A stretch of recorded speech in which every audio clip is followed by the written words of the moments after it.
Hello, welcome. I'm going to show you how I did this landscape in colored pencil, but I also want to test and review our product, the Liquitex clear gesso, which I used as a primer. So we're going to talk about that a little bit. This is the paper I'm going to be working on. It has already been covered with some clear gesso. This is the Liquitex clear gesso. It's a primer which creates a textured surface similar to sandpaper, and it just works better, I think, with colored pencils and pastel pencils especially.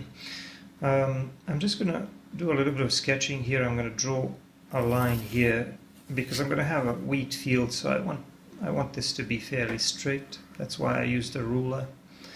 And then I'm going to have some trees just behind that wheat field, and above them there's going to be a sky and some clouds. So it's a simple scene. I just wanted to test this Liquitex clear gesso a little bit. My pencils are Faber-Castell Polychromos colored pencils. These are oil-based colored pencils that are a little bit harder. I'm going to start with the sky, and I'm going to cover this whole area with a light phthalo blue. It's a lovely blue color.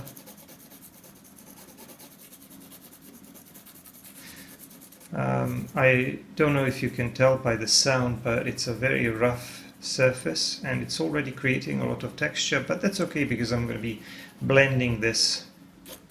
But the thing is that I need to cover this thoroughly.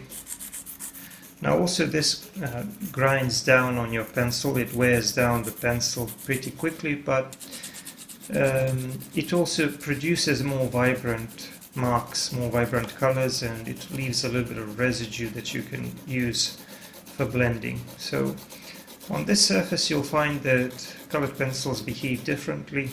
They're a little bit more similar to pastel pencils. I just have to make sure that I put down a sufficient amount of material down so that I could have something to work with. So I'm going to try to cover this thoroughly, and don't worry about the ugly texture and the lines now because it's all going to be blended. And blending on this surface tends to be easier than on regular paper. Covering larger areas also tends to be easier than on regular paper. Here at the top I'm going to use a bit of middle phthalo blue, which is just a little bit darker than the blue I used so far.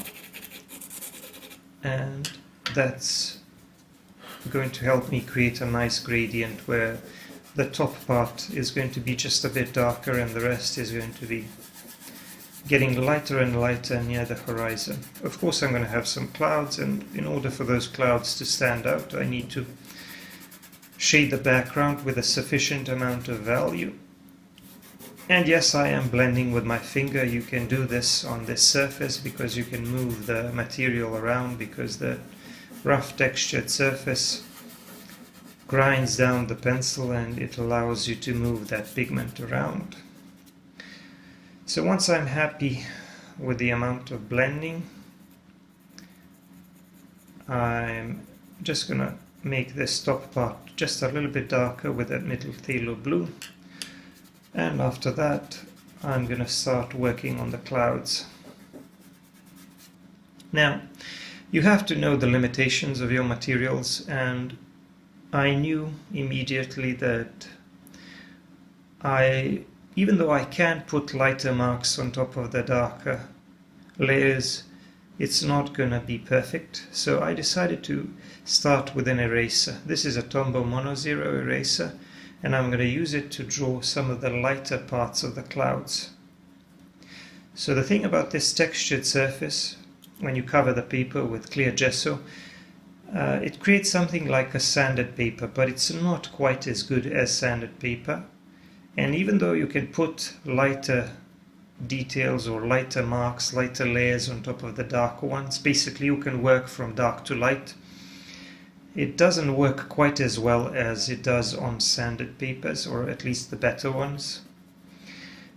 And sometimes you get a little bit of muddying. So if I want to put white on top of this blue, for example, it's not going to be, sometimes it's not going to be quite as bright or quite as clean or quite as sharp as I want it to be. So I decided to use an eraser first to remove a bit of that blue color and to erase the shapes of the clouds. And after that, I went in with a white colored pencil to make it a bit smoother and to refine some of the shapes to make the clouds look wispy and to try to give them more of a three-dimensional and realistic appearance. Now you see here in the background, slightly to the right of the center, I'm going to have a large looming mass of clouds and maybe a few smaller clouds to the left. But I think you can see where I'm going with this, because the parts which I erased are a lot brighter, whereas the parts where I didn't do much erasing, where I'm just going over the blue with a white, are not quite as white, or at least not quite as bright. So I'm actually using that to my advantage. I'm going to show you here how I can also control the amount of pressure and use that blue background to create slightly more bluish clouds or more transparent clouds, and I will contrast those with those brighter white ones. And what that allows me to do, it allows me to make the clouds look more three-dimensional and to give the whole scene more depth, because clouds are three-dimensional objects after all, and we want to create a feeling like some of them are in front of the others, like they have their own shape and volume and depth. So when I have these distinct lighter shapes facing towards the light source or standing in front of the others, that'll make everything appear more three-dimensional and therefore more realistic. So I basically used an eraser to remove a layer underneath, even though I am able to work on top of the blue with a white colored pencil thanks to this textured surface. But like I said, there are limitations to that, and you have to be aware of the limitations of your materials. Here at the bottom of the clouds, I'm going to add a touch of this phthalo blue to make the bottom part of the clouds a bit darker, because it's facing away from the light source. So there's going to be a bit of shadow there, and I'm going to blend that in with a tortillon and then refine it or soften it with a white colored pencil. And now I think we have a decent looking sky. So now I'm ready to move on with the ground, and I'm going to start with this row of trees in the background, and I'm going to use this chrome oxide green, a nice dark green color. It's a darker green, but it's slightly warmer, I think, a little bit more yellowish. It's a very nice color for the foliage, or at least the foliage in the distance, the distant canopies. And I'm going to be combining that with some other darker colors. But you can see how I'm doing this. I'm wiggling my pencil, scribbling a little bit, trying to create the texture of those leaves. And then on top of that, I'm using a black colored pencil. And I'm using a black colored pencil not just to modify the color slightly, but also to create an interesting texture that looks like foliage. Because when you look at canopies at the distance, you will see a bunch of lighter and darker shapes bunched together. So that's what I want to achieve. And also I want to break up those shapes into smaller shapes by making some suggestions of shadow areas in between the larger clusters of leaves, so that it looks like an actual three-dimensional tree, three-dimensional canopy of a tree, which also has its depth. Now here I try to put in some lighter shapes in the canopy to poke some holes in the canopy with a white colored pencil, and it works. As you can see, I can put some lighter marks on top of the darker areas, but like I said, you can only use that sparingly, because when we get to this field here, you will see some of the limitations of this gesso. Now, I should probably say a few words about the gesso, but let me just say first what I'm doing here. I just put down a few ochres to see what kind of colors I can achieve at the bottom. And now I'm just going to move on with the trees. So let me say a few more words about the clear gesso I used. Before this one, before I finally got Liquitex clear gesso, I mostly used Winsor & Newton clear gesso, and I wanted to test Liquitex as well, and I have to tell you honestly, I don't really see much of a difference between the two. Here I'm going to add some rooftops of a few country houses in the distance, because this is like a countryside scene, and maybe there's a small village or a farm in the background, so this is going to be a small roof, and maybe another one here to the left. Maybe just some suggestions of small houses in the back. Anyway, I started talking about Liquitex clear gesso. It's really not that different from Winsor & Newton. They feel the same. They create a similar type of surface. They even kind of smell the same, probably because they have similar ingredients.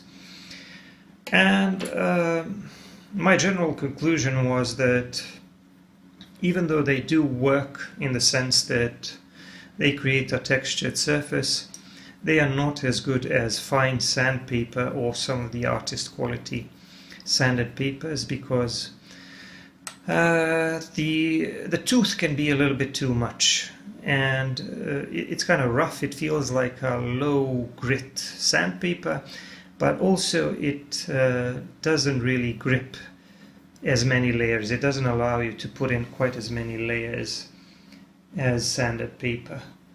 And like I said, it still allows you to work a little bit from dark to light, which is not bad, but it's not that great. But it does work with these landscapes, and one of the main reasons why it does work with landscapes is because the tooth is so rough that it gives you these wonderful textures. I mean, look at these canopies. They're very, very easy to draw. Very easy to draw. It's very easy to produce some interesting looking textures, but it's also easy to subdue those textures and kind of smooth them out using the blending tools. So you can kind of control the amount of texture or the illusion of detail that you're trying to create. And the reason why that is beneficial is because with landscapes you have a lot of details where maybe you want to simplify things, or maybe create an illusion of detail to draw something that kind of looks detailed, but without you having to put hours of work into it. So trees are like that, canopies are like that, maybe grass or ground, dirt, rocks, things like that. Anyway, here I'm moving on to the middle part of the scene, working on this large, tall tree. Using the same approach, I'm going to try to draw a realistic looking shape or wide canopy, and then I'm going to work on top of that with some darker pencils. But first I'm just going to finish this row of trees here, and you can see also that I'm deliberately leaving some lighter spaces in between. I'm not covering everything because I want it to look like the light is breaking through some parts of the canopy, obviously. That makes it look more natural and realistic. So now I'm going to go back here and put in some darker details using a black colored pencil.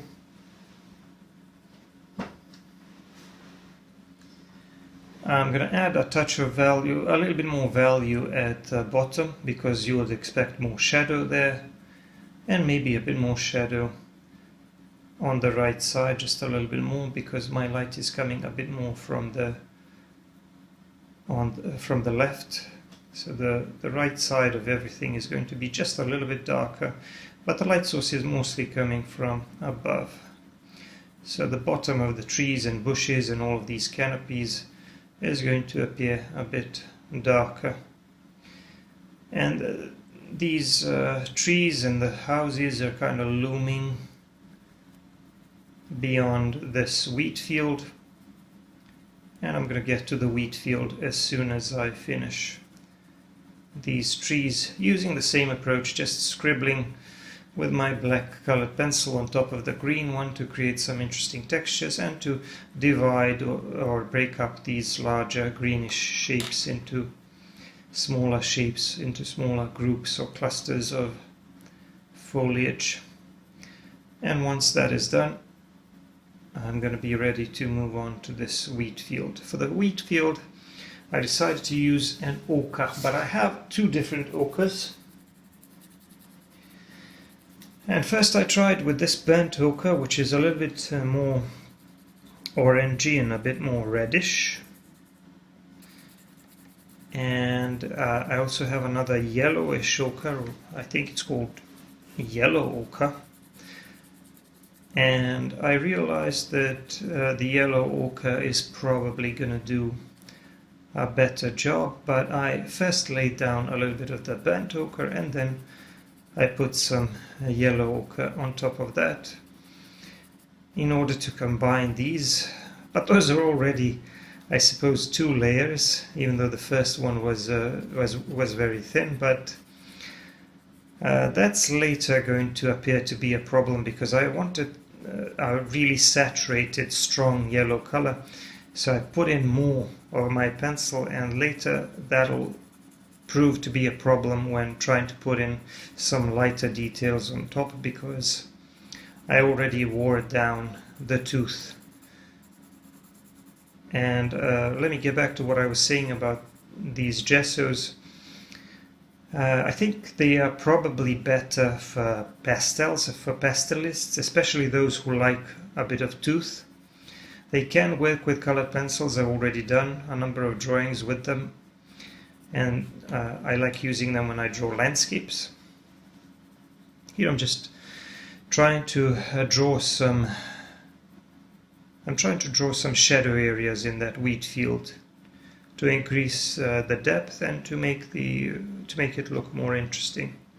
First I started working with a dark sepia, and then I used this dull reddish brown, which is caput mortem, which I thought would be pretty good for these small shadow areas, so that I can make this wheat field look less uniform, a little bit more interesting, like there are some spaces in between those rows or stacks of wheat stalks, and like maybe there's a little bit of shadow in between them. And I worked my way all the way to the foreground, which I wanted to make a little bit darker. So now the field already has a nice looking texture, but to finish it off, a good thing would be to draw some lighter marks on top, but when I tried to do that, it didn't really work that well, which is why I had to resort to erasing, and I had to use a sharp eraser. I used the Tombow Mono Zero eraser in order to pull some of these lighter marks, so that I could have those lighter wheat stalks or whatever they are sticking out and catching more light. And like I said, I wasn't really able to do that just by using pencils. So there are limits to layering. The drawing is now done. I put my signature in the lower right corner, and this is what it looks like. Once again, I want to thank you for watching. I hope you enjoyed the video and found it useful. Don't forget to check out my other videos. Don't forget to subscribe and give me a like. And if you want to see longer videos and more content, you should check out my Patreon. So a few final words about clear gessos. The Liquitex clear gesso is very similar to the Winsor & Newton clear gesso. They both work to a certain extent. I like using them when drawing landscapes. They would probably be pretty good with pastels, especially if you like a rough tooth. With colored pencils, they do have some disadvantages and limitations of their own, but I think this scene turned out nice. So, like I said, once again, I hope you found it useful, and of course, I'm going to see you in the next one. Bye for now.